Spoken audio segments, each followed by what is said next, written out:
Bueno, entonces, ¿cómo calculamos el área de un rectángulo? Pues multiplicamos su base por su altura, su base por su altura y su base por su altura y tendríamos toda esta área que está acá que ya señalamos, ¿sí? ¿Cuál sería el margen de error? Estos pedacitos, ¿sí? Aquí lo mismo, ¿cómo lo calculamos? Base por altura, base por altura, base por altura, base por altura y así sucesivamente con todos los rectángulos que tengamos. Pero miren que acá ya el margen de error se va haciendo cada vez más pequeño, o sea, nuestra área cada vez va siendo más exacta. Entonces, notemos que entre más rectángulos tengamos, pues más son las operaciones que vamos a tener que hacer porque tenemos que sumar esta área más esta área más esta área más esta área y van a ser muchas áreas que debemos sumar. Entonces, aquellos matemáticos que se plantearon este problema hace mucho tiempo, encontraron una forma de encontrar lo desconocido en base a lo conocido, que en este caso es el área de un rectángulo, que sabemos cómo calcularla para calcular el área de estas figuras. Y lo trataron de resumir para que no hiciéramos tantas operaciones y llegaron a esta definición. Esta que tenemos aquí, donde podemos ver que tenemos la definición con la que empezamos nuestro video. Entonces, ¿cómo es esto? ¿Qué significa con toda la carreta que he echado?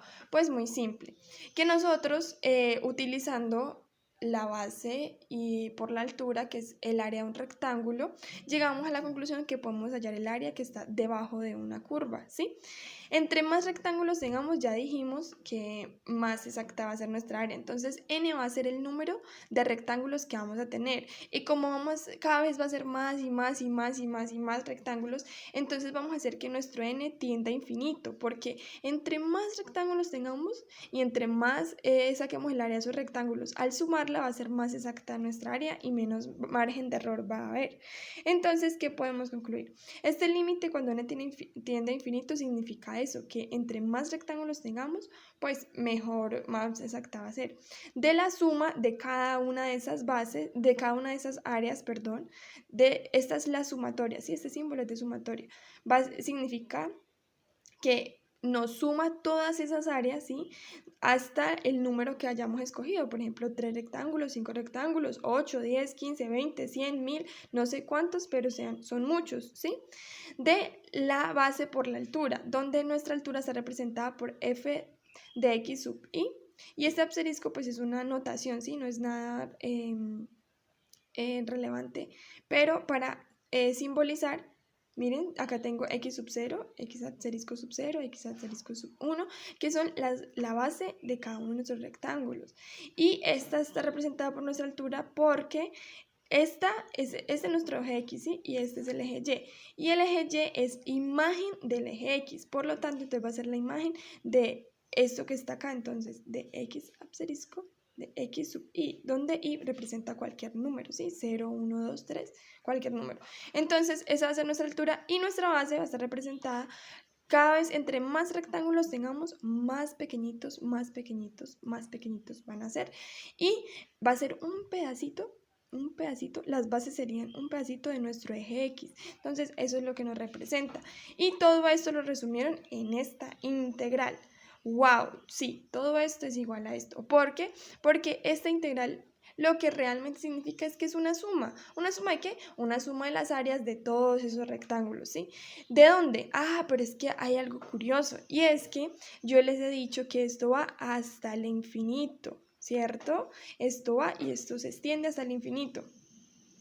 ¿Qué sucede cuando eso se extiende hasta el infinito? Que el área que está abajo de esta curva, ¿cómo la voy a calcular si es hasta el infinito? No puedo calcularla.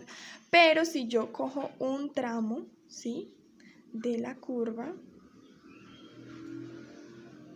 yo digo que de A, este no es 0, este es un tramo aquí. Bueno, suponiendo que A es 0, ¿sí? De A hasta B. Si yo cojo ese tramo, ahora yo sí puedo calcular el área porque está delimitada por un límite, ¿sí? Que es A y B, o sea, un intervalo donde yo la puedo calcular sería toda esta. Pero no estoy calculando toda porque es que toda es infinita, entonces no puedo calcularla. Por eso tomo un intervalo, que esto es lo que representa de A hasta B. De la suma, si ustedes notan este símbolo de la integral es como una S, ¿sí? Porque representa suma, ¿sí? Porque la integral es una suma. que esto representa los intervalos de donde estoy sumando de la función, ¿sí? De la función por su diferencial, ¿sí? Entonces, esta sería la definición de una integral definida. Es una suma de las áreas de todos los rectángulos. Para eso eché toda la carreta que eché. Espero que les haya servido mucho, que sea muy útil para ustedes y muchas gracias por la atención prestada.